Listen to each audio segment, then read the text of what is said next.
bonjour et bienvenue. Je suis Sophia Briouel et c'est un grand plaisir que je reprends les 45 minutes chrono de l'association du paiement au format webcast en direct de Paris dans le 15e arrondissement.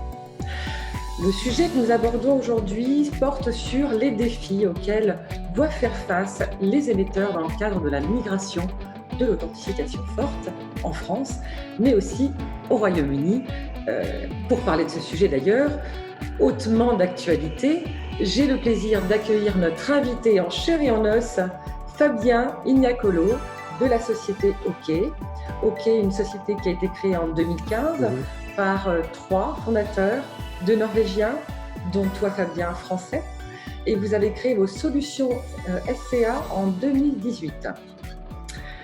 Alors, en deuxième partie, on aura l'occasion de parler avec Mike Doyle, qui est un de vos partenaires. Mike Doyle est un managing director de la société Reconex Limited. Il est expert de la fraude et puis également expert de l'open banking. Tout à fait. Donc Mike, on aura l'occasion de parler avec toi en deuxième partie et merci encore d'être là avec nous en direct du Royaume-Uni. Alors, quelques précisions pour nos participants. Je vous précise que, avant de démarrer, vos micros et vidéos sont coupés. Sentez-vous libre de poser toutes vos questions à nos invités. Ils se feront un plaisir d'y répondre. Et surtout, n'hésitez pas à nous partager vos remarques via le chat qui est en bas de votre écran. Je jetterai un coup d'œil dans mon écran de temps en temps pour les partager à l'ensemble des participants et à nos invités. Bonjour Sophia, merci pour l'invitation. C'est un plaisir d'être en présentiel, enfin, après de longs mois de distanciel. Alors, nous avons 1 mètre de distance. Oui. On ne s'est pas dit bonjour de loin et nous sommes arrivés masqués. Voilà. Bon, c'est un plaisir aussi de te recevoir, Fabien, pour cette première édition en webcast, en direct. Alors, je vais poser un certain nombre de questions, mais la première, c'est déjà comment vas-tu ? Ça va très bien. Mieux depuis qu'on est en présentiel et qu'on peut sortir un peu. Enfin, j'espère que ça va pouvoir durer. Voilà, et puis l'organisation, enfin nous, OK, on va très bien, d'un point de vue organisationnel. Oui, alors comment se passe l'organisation justement? Parce que vous avez une partie en France, une partie en Norvège et puis l'autre partie au Royaume-Uni. Oui, on est un peu répartis en Europe, sur une petite structure, donc on a, en fait, d'un point de vue organisationnel, on a été très peu impacté par le Covid, parce qu'on travaille déjà beaucoup en distanciel, on a Zoom depuis 2018. Donc voilà, on n'a plus de déplacement physique, mais on n'a pas été impacté dans notre organisation, contrairement à d'autres grandes sociétés qui ont dû trouver des solutions. La période est difficile. Alors justement, comme tu as des équipes en Norvège, la Norvège est reconfinée de nouveau? Oui, avec 10 jours de... Je ne sais plus comment on dit maintenant, 10 jours de quarantaine, donc, à nouveau, oui, tout à fait. Donc la frontière s'est refermée. Pas de déplacement donc pour toi? Non, pas de déplacement pour l'instant prévu, aucun. Très bien. Alors, on va un peu rentrer dans le vif du sujet. Avant de parler donc de l'authentification forte, moi je suis très très curieuse, comme tu le sais Fabien, et j'ai une question. Quelle est l'histoire de OK? Parce que donc tu es CEO en France, la société est en Norvège. Oui, qu'est-ce qui s'est passé concrètement? C'est une forme moderne de société, je pense. En fait, tout bonnement, effectivement, c'est pas commun d'avoir un Français comme CEO d'une boîte norvégienne basée à Oslo. En fait, ce qui s'est passé, c'est que un des investisseurs et moi avons restructuré avec succès une société norvégienne, justement, il y a quelques années de cela. Et quand il a investi dans le projet, parce que c'est vraiment un projet R&D, OK, il est venu me chercher pour que je prenne les rênes et que je convertisse un pur projet de R&D en, on espère, une entreprise de cybersécurité de premier plan en Europe. Donc, ils m'ont confié les rênes du projet, et donc on a mis en place la stratégie et je l'exécute, donc complètement partie prenante du projet OK, enfin de la société OK maintenant.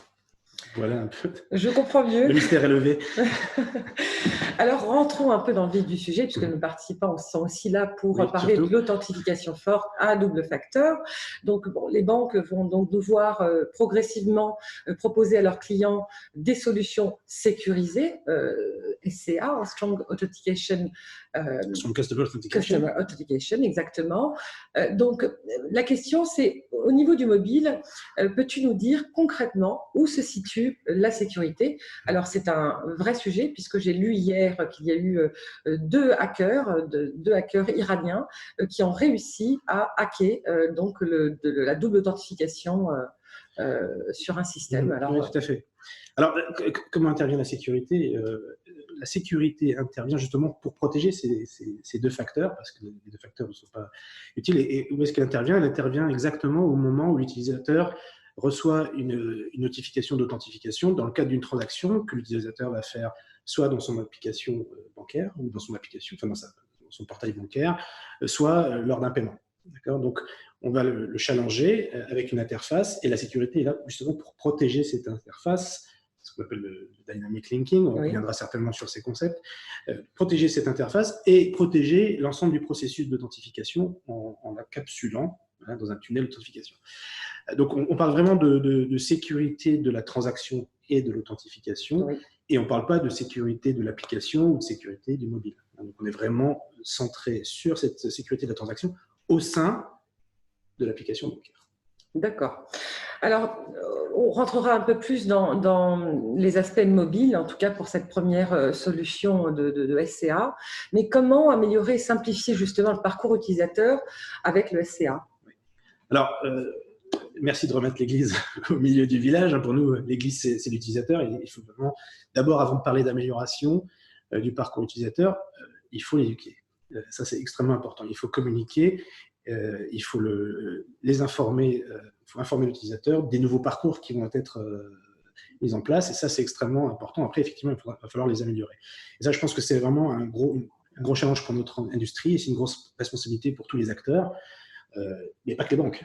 Je pense marchand quand je dis ça, et je pense que c'est important, effectivement, qu'on ait bien ça en tête. Une fois qu'on a ça, il y a deux types d'authentification majeure. Il y a le SCA qui intervient au sein de l'application bancaire, je le disais juste avant. Donc, on va faire des opérations dans notre appli ou sur le web, virement, création d'un bénéficiaire, changement d'information vitale, etc., accès à l'historique. Donc là, on va être challengé dans le cadre de l'application. Mais on a aussi les paiements, et avec le fameux 3DS qui va pouvoir multiplier les parcours, et notamment avec l'OTP, le fameux One Time Password par SMS. Et donc, on va se retrouver avec plusieurs parcours possibles. Ça, c'est assez complexe d'un point de vue utilisateur. Et donc, notre préconisation pour vraiment améliorer et simplifier le parcours utilisateur, c'est que tous les challenges SCA finissent dans l'application bancaire. Donc, c'est un des challenges. Oui, tout à fait. C'est un des challenges importants, et je crois que les banques, en tout cas en France, ont bien compris que l'importance de l'application bancaire dans le parcours utilisateur. Mais il y a 3DS et le fameux OTP par SMS, donc ça c'est effectivement quelque chose qu'il va falloir prendre en compte pour le parcours utilisateur. Merci Fabien. Alors, quelles sont les contraintes pour une mise à jour complète du mécanisme de l'authentification forte que vous constatez à date? Alors, en première contrainte, je crois que, moi, je vais le citer, le fameux OTP, One Time Password par SMS qui était hérité de 3DS1. Donc, il est très, très prégnant dans les processus, très imbriqué dans les processus bancaires, mais tous les acteurs de la sécurité, les experts de la sécurité s'accordent pour dire quand même que c'est pas secure, c'est pas safe. La preuve, je crois que les deux hackers iraniens, l'actualité nous donne à nouveau raison. Et donc, effectivement, c'est passer outre ce point-là. Ensuite, c'est de bien choisir son couple de facteurs d'authentification et ses fallbacks. Donc, authentification, possession, inhérence, on en reparlera peut-être, mais donc c'est bien choisir ces facteurs d'authentification pour un parcours simplifié autant que possible. Mais il faut absolument que ces facteurs d'authentification soient accompagnés d'une sécurité. Et donc, ne surtout pas éluder ce point-là. Et donc, le PSD2, enfin DSP2 en français, pardon, demande à ce qu'on mette en place un environnement d'exécution séparé et protégé. Ce que l'on fait, de mettre en place le fameux lien dynamique, le dynamic linking, et de le protéger, etc. Donc, c'est important, effectivement, que cette sécurité puisse protéger les facteurs d'authentification pour pas qu'ils soient cassés, et que le hacker ait accès à l'information déjà, et puis ensuite puisse la modifier. Donc, juste si on rappelle ce que tu nous dis depuis tout à l'heure, donc cette sécurité dont on parle, elle est plutôt au moment de la transaction, dans l'application bancaire, et le SMS OTP qui va être encore utilisé, n'est pas forcément sécure. On vient de le voir avec cette actualité dont j'invite les gens à aller se renseigner parce qu'ils sont passés par le SMS, ces deux hackers. Et on verra après donc les alternatives qu'il peut y avoir pour ces émetteurs à mettre en place, donc d'autres systèmes dont on parlera tout à l'heure. Alors, j'ai quand même une question au niveau du risque. Quel est le risque d'un point de vue sécurité de la non mise à jour des OS des smartphones? Parce qu'on parle de mobile, il y a une mise à jour qui doit être faite à la fois par le fabricant, mais surtout par l'utilisateur qui doit mettre à jour son OS. Vous voyez, moi, le mien, je ne le mets pas à jour systématiquement. Donc, quel est le risque encouru, justement, en termes de sécurité? Alors, c'est un sujet, c'est un véritable sujet pour les banques. Alors, déjà, il faut savoir qu'il y a une différence entre les sécurités de iOS et Android qui est un peu plus ouvert. Et iOS a un support plus important qu'Android. Bon, déjà, ça, c'est la base. Et on s'est rendu compte, effectivement, enfin, on constate, les informations sont disponibles, qu'à peu près 2/3 des téléphones Android ne sont plus maintenus par le fabricant. Donc, c'est juste énorme. Et à cela s'ajoute effectivement le fait que les utilisateurs ne mettent pas forcément tout le temps leur OS. Donc, ça crée des failles naturelles dans la sécurité et des failles qui peuvent être exploitées par les hackers. Donc ça, c'est un point important. Donc ces deux éléments combinés sont, je pense, un vrai casse-tête pour les banques parce que ça a des implications très importantes. Qu'est-ce qu'on fait avec cette frange d'utilisateurs qui n'est pas à jour et sur lesquels on n'a pas le contrôle? Est-ce qu'on les force à se mettre à jour mais ils n'ont pas des portables qui permettent de le faire ou ça va dégrader la performance? Est-ce qu'on les retire du service? Est-ce qu'on propose quelque chose d'autre, une alternative? Mais on est déjà dans les alternatives et les fameux fallbacks et les parcours utilisateurs B. C'est compliqué et forcément ça coûte de l'argent. Alors la bonne nouvelle là-dedans, c'est que DSP2 a apporté sa propre réponse à cette problématique, c'est que effectivement ça passe par l'environnement d'exécution séparé qui en fait s'affranchit de l'OS. Donc l'environnement d'exécution séparé et sécurisé, c'est ni plus ni moins qu'un espace où on va exécuter du code. Le code qui va permettre l'authentification et la protection de l'authentification. Donc en fait, PSD2 apporte la question, la problématique et la réponse. Et la réponse. Voilà. Très bien, merci.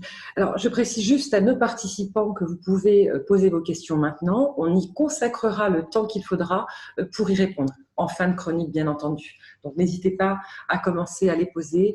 J'aurai plaisir ensuite à les proposer à notre invité. Alors, justement, on parle de smartphone. Donc, il y a, d'après l'Observatoire de la sécurité des moyens de paiement, 70% des consommateurs sont équipés de smartphones. Les 30% qui restent, ce sont probablement ceux qui sont restés sur les téléphones 3210. Alors, je sais, ça ne nous rajeunit pas. Le fameux Nokia. Voilà. Alors, quel retour vous avez de la part des émetteurs dans votre expérience quant à la gestion des utilisateurs qui ont des dispositifs, des équipements obsolètes ou alors qui sont très sédentaires? Alors, je pense que c'est une des grandes problématiques de la population des utilisateurs, enfin le type de population des utilisateurs, et ça concerne surtout les banques de premier plan, les grandes banques, qui ont une base d'utilisateurs très diverse par rapport aux fameuses challenger banks, qui elles sont plus sur des niches qui disposent de smartphones. Encore que on a quelques challenger banks en France qui s'adressent à des populations de TPE, PME et qui tomberaient dans cette catégorie également, mais pas dans les mêmes proportions que les grandes banques. Et effectivement, on a pu donner des chiffres, on est entre 20 et 30% de la population qui ne dispose pas de smartphone sur lequel repose quand même toute la sécurité et toute la stratégie de DSP2.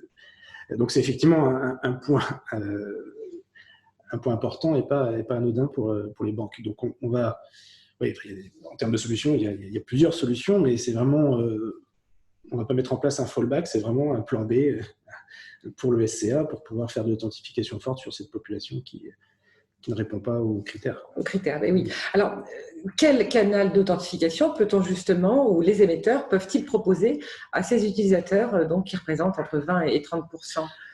Alors, il y a plusieurs canaux, il y a plusieurs solutions qui ne sont pas forcément conformes à DSP2, hein, le fameux SMS, qui est ou alors des boîtiers d'authentification, des fameux tokens, mais qui ne respectent pas la réglementation. Alors, je vais juste parler de la solution que nous, on peut éventuellement proposer.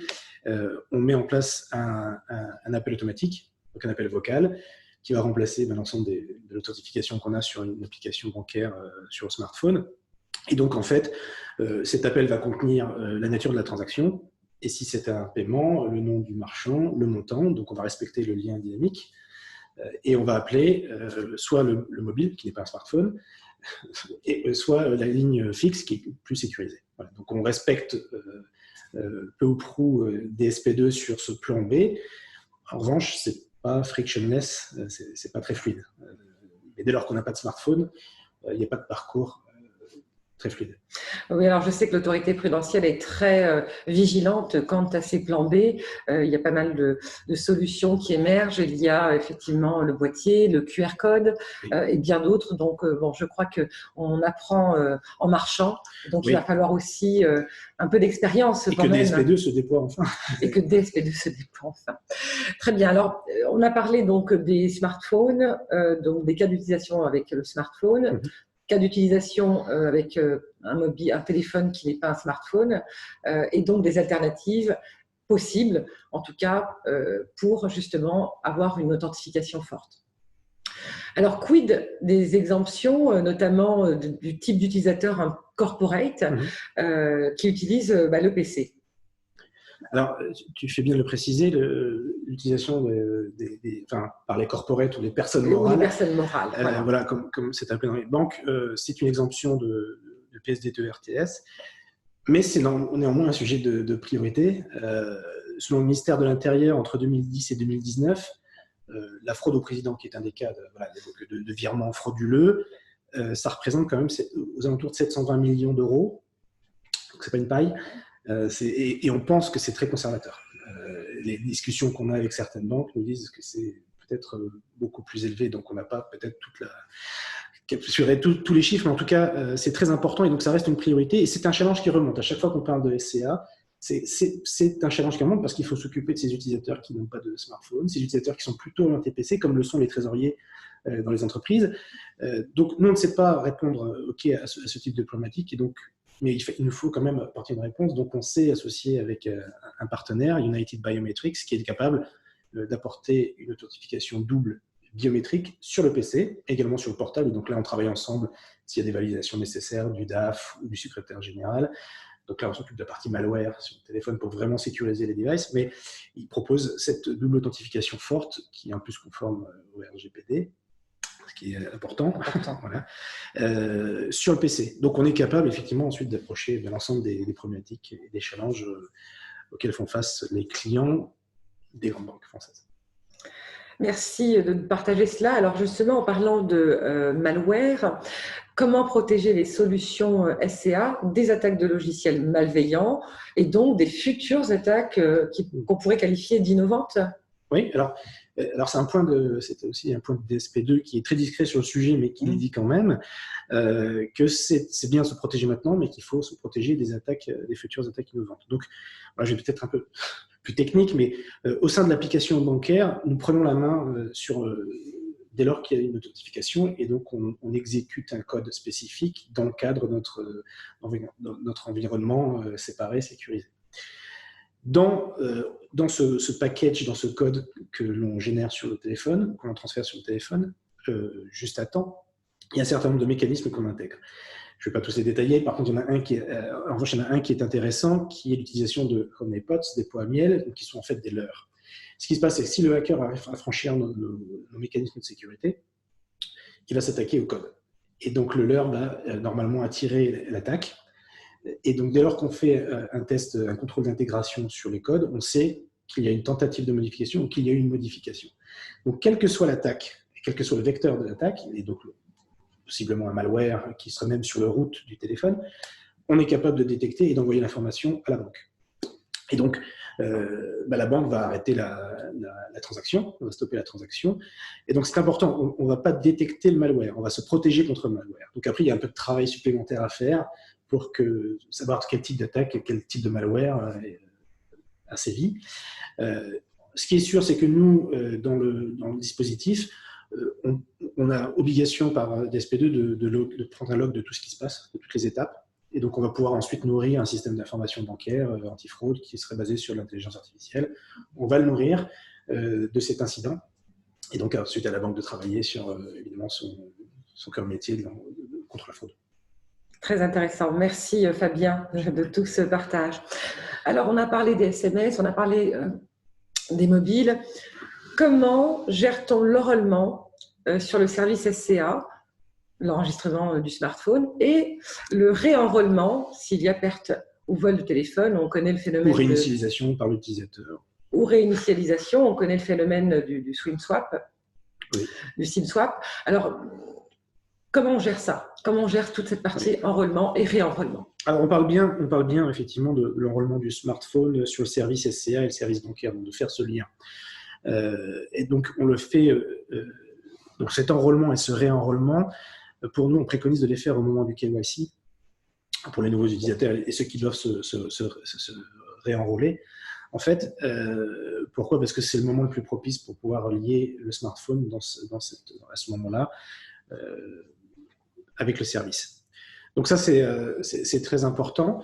Alors, il y a un point qui est crucial, c'est que au moment de s'enrôler, il faut s'assurer que le portable soit le même, le device, l'appareil soit le même au début de l'enrôlement ou du réenrôlement qu'à la fin du processus. Donc ça, c'est important pour pas qu'il y ait de fraude entre-temps, d'échange de device. Et donc, on propose des mécanismes sur ce sujet pour évidemment s'assurer que c'est bien le même téléphone qui est à la fin du processus. Donc voilà ce qu'on propose.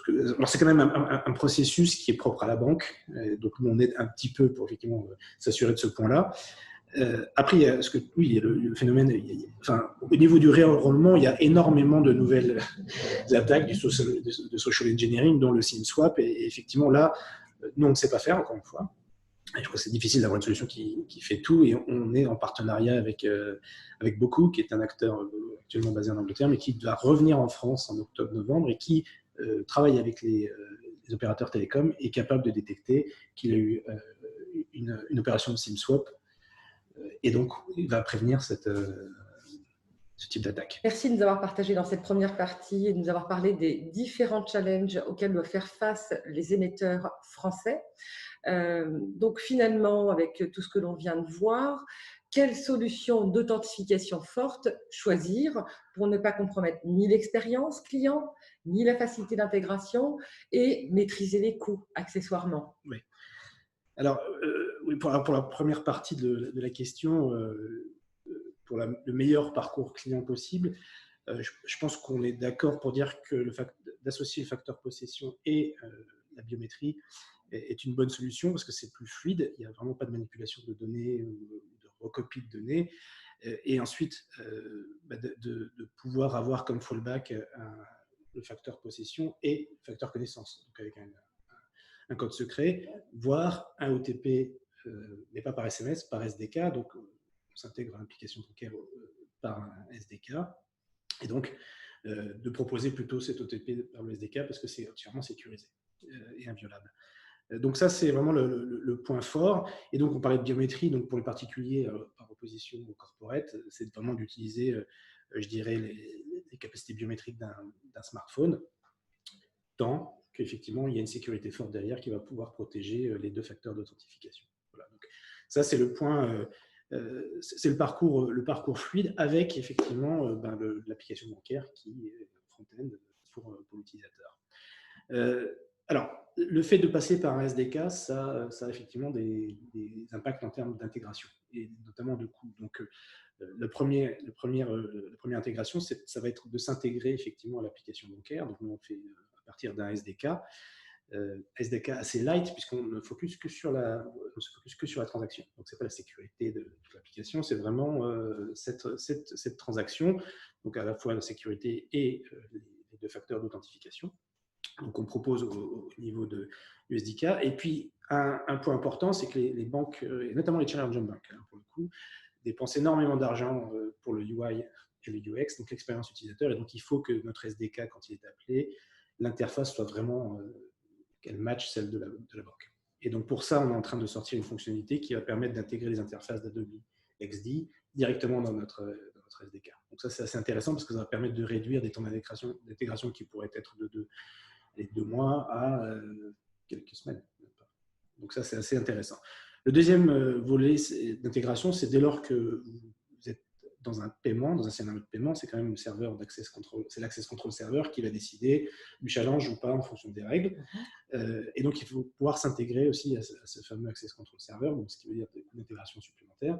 C'est pour ça que là, nous, avec OK, on s'est rapproché d'un certain nombre d'acteurs, de l'ACS, comme on dit, notamment Netcetera, qui fait partie de l'association du paiement, ou FSCS Technologies, parce qu'on souhaite vraiment arriver, et sur toutes les problématiques, pas que sur l'intégration à l'ACS, mais vraiment sur tous ces challenges, et on l'a vu avec nos nombreux partenaires, d'arriver sur une problématique avec un écosystème qui soit préintégré.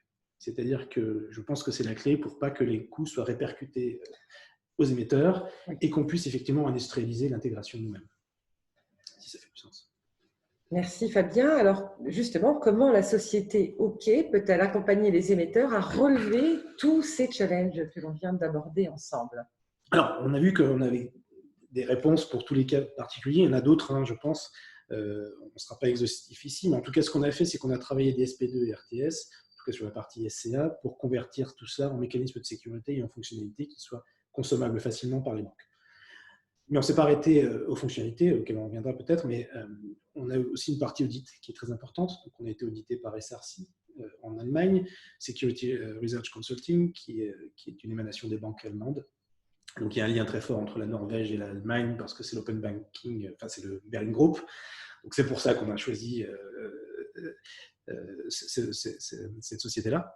Et on mène aussi des campagnes de tests de pénétration avec le français Yes We Hack, pour le nommer, parce qu'on est très content.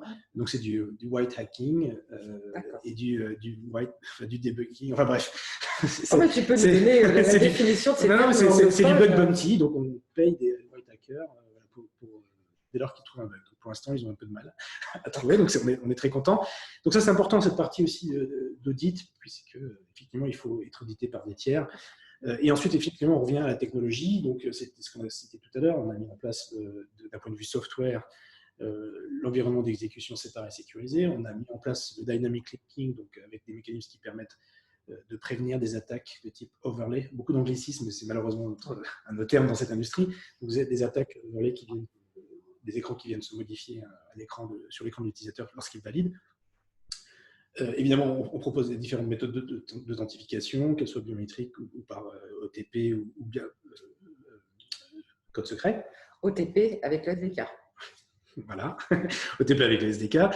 Une communication sécurisée, une vérification du facteur possession, qui était très important. Donc, on a récapitulé tout ça dans ce qu'on appelle une cheat sheet. C'est une petite feuille de récap à destination des émetteurs qu'on a posté sur notre site web, qui est téléchargeable et qui résume les points forts de PSD2 qui sont demandés effectivement en termes de sécurité. Et puis en fait, on va un peu plus loin que ça. On parlait déjà du côté innovation qui était important, enfin de pouvoir contrer des attaques innovantes. Et on va plus loin parce que en fait, dès lors qu'on met un espace sécurisé en place, l'espace est unique parce qu'on a une encryption qui est rotative, enfin qui change en permanence. Et donc chaque environnement, dans le cadre d'une transaction, est unique. Qu'est-ce que ça veut dire en termes de sécurité? Ça veut dire que si un hacker a réussi à franchir les défenses et à faire sa fraude, il ne va pas pouvoir répliquer ça à toute la flotte des mobiles de la banque.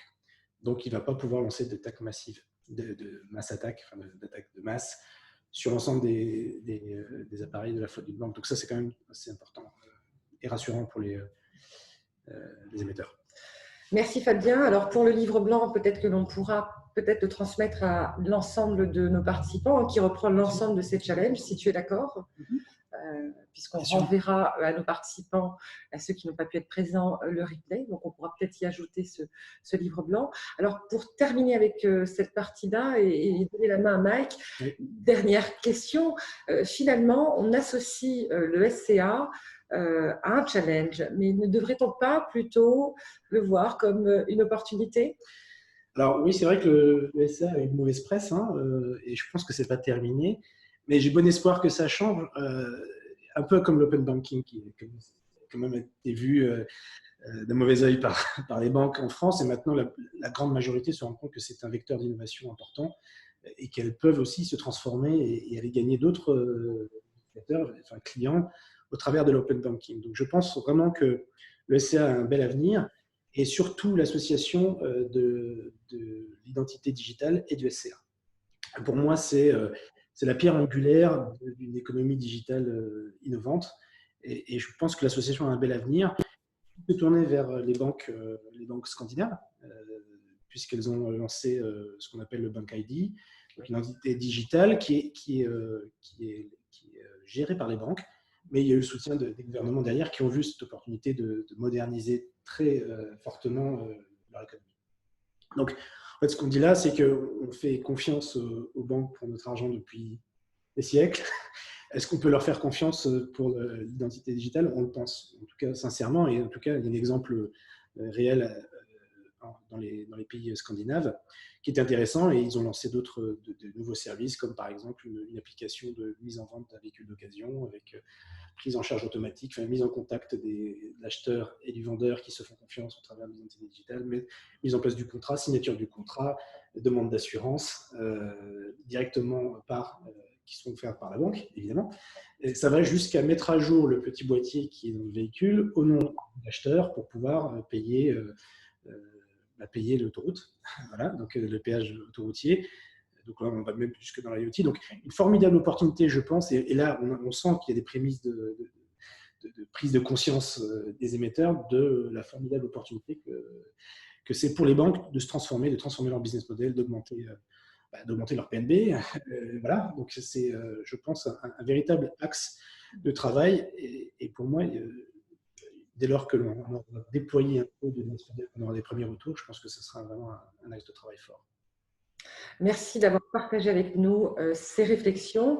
Donc, on va passer la main à Mike Doyle. Mike, rebonjour. Est-ce que vous m'entendez bien? Bon après-midi à tous et merci à Sophie et Fabien de m'avoir invité à prendre la parole. Merci Mike pour votre présence et surtout pour l'effort que vous faites à nous parler en français, puisque on aurait très bien pu faire cette interview en anglais, mais vous avez proposé de vous challenger puisque la langue française est une langue de cœur, de ce que j'ai compris. Alors merci encore de faire l'effort. Je vais vous poser quelques questions, Mike, si vous êtes d'accord. Et d'ailleurs, la première question, avant de parler de challenge, quelle est la date butoir pour l'implémentation de PSD2 SCA au Royaume-Uni? La date butoir pour l'implémentation de PSD2 SCA est le 21 septembre 2021 pour le SCA concernant le e-commerce, et il y a un challenge spécifique lié à la gestion du SCA. Vous savez probablement déjà que le FCA est l'autorité nationale compétente du Royaume-Uni. C'est l'équivalent de l'autorité de contrôle prudentiel et de résolution en France.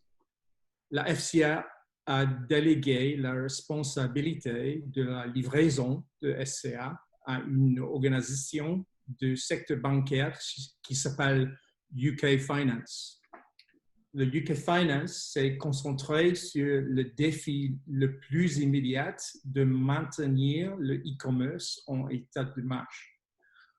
En raison de l'accent mis sur le e-commerce, les acteurs existants ont choisi de minimiser le risque de changement en promouvant 3DS 2.2 comme la panacée pour tous les défis de SCA.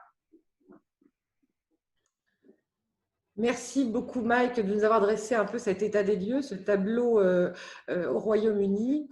Alors, la question qu'on se pose aujourd'hui, et c'est celle auquel a répondu Fabien, c'est quels sont les challenges que doivent relever les émetteurs au Royaume-Uni? Oui. Le principal challenge vient de la disparité possible des parcours utilisateurs, sachant qu'au Royaume-Uni, il est courant d'avoir 3 à 4 cartes de débit par personne, donc 3 à 4 banques différentes. Le problème est qu'il y aura de nombreux nouveaux parcours de paiement qui ne pourront pas utiliser 3DS 2.2 et cela sera déroutant pour les clients et une bonne opportunité pour les fraudeurs. À mesure que le nombre de cas d'utilisation d'open banking augmente, les consommateurs pourraient être confrontés à un choix de plus en plus confus entre l'authentification SMS OTP et l'authentification basée sur les applications bancaires. En particulier, lorsque chaque banque a potentiellement une stratégie d'authentification différente.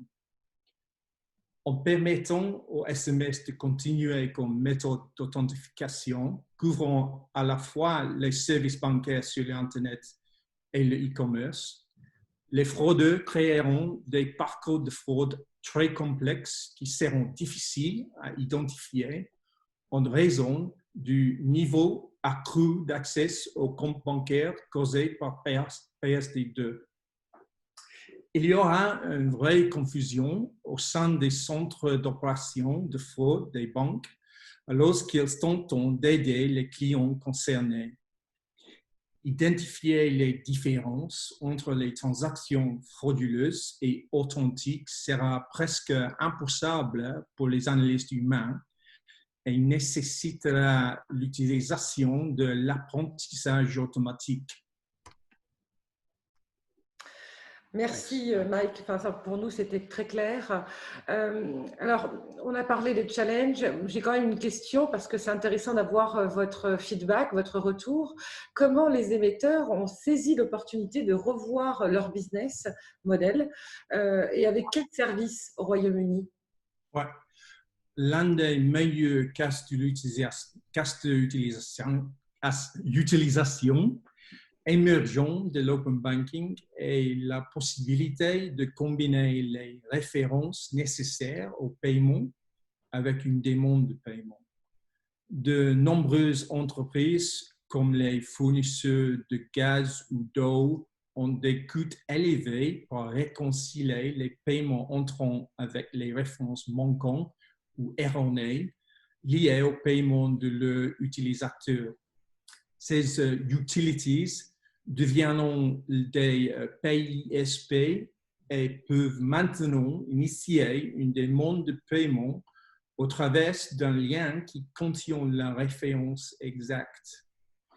Le paiement est réalisé par l'utilisateur directement depuis son compte bancaire avec les références de paiement pré-remplies.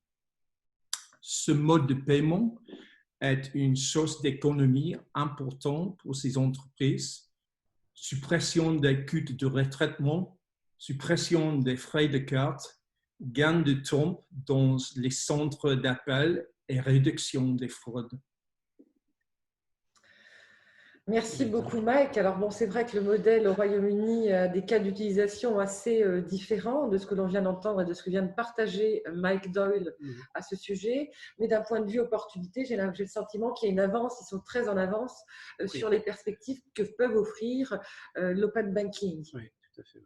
Ce qui est intéressant avec Mike et Recognize, c'est qu'il a croisé des chemins et qu'il rencontre énormément de sociétés et d'acteurs qui, combinés, créent l'innovation. Donc ce type d'innovation pour les utilities, qui est vraiment très intéressant, dès lors qu'il n'y a pas de prélèvement automatique, comme c'est a priori pas le cas au UK, et donc avec des cas d'initiation de paiement qui sont vraiment très intéressants. Merci beaucoup Mike. Alors on va regarder s'il y a des questions. Mike a répondu, mais ça mérite quand même peut-être d'en parler. Donc quelqu'un qui nous dit bonjour, la solution Moto, mail order, telephone order, est-elle une solution de contournement convenable de DSP2? Alors Mike nous répond, Moto égale out of scope. Donc out of scope. C'est une exemption. Le Moto est une exemption, une des exemptions de PSD2. Il y en a d'autres, par exemple, on parlait des péages, oui. Justement, de parking. Donc, il y a un certain nombre d'exemptions. Alors, ce n'est pas vraiment un contournement, c'est une exemption, comme le paiement des personnes morales. Très bien. Alors, nous avons une question de Nadia Domecq. Comment voyez-vous dans le parcours de l'acheteur le taux de transformation dès la DSP2? Alors, oui, tout le monde s'accorde à dire qu'il y aura une chute. En tout cas, les marchands s'accordent à dire qu'il y a une chute de conversion dans les paniers. Je pense que l'intérêt pour les marchands, c'est de pouvoir débrayer le 3DS 1. Et donc là, effectivement, il n'y a pas de chute. Donc, dans des moments forts où ils doivent prendre des commandes, Mais dès lors que vous mettez 3DS 1 en place, il y a un challenge avec un SMS par OTP. Et je pense que le parcours, en termes de parcours, si on fluidifie le parcours et qu'on compare les deux parcours, c'est quand même plus simple d'être authentifié par biométrie par son application bancaire que de manipuler des codes qu'on reçoit par texte, qu'on rentre dans le site web, etc. Donc je pense qu'en termes de parcours, c'est plus simple.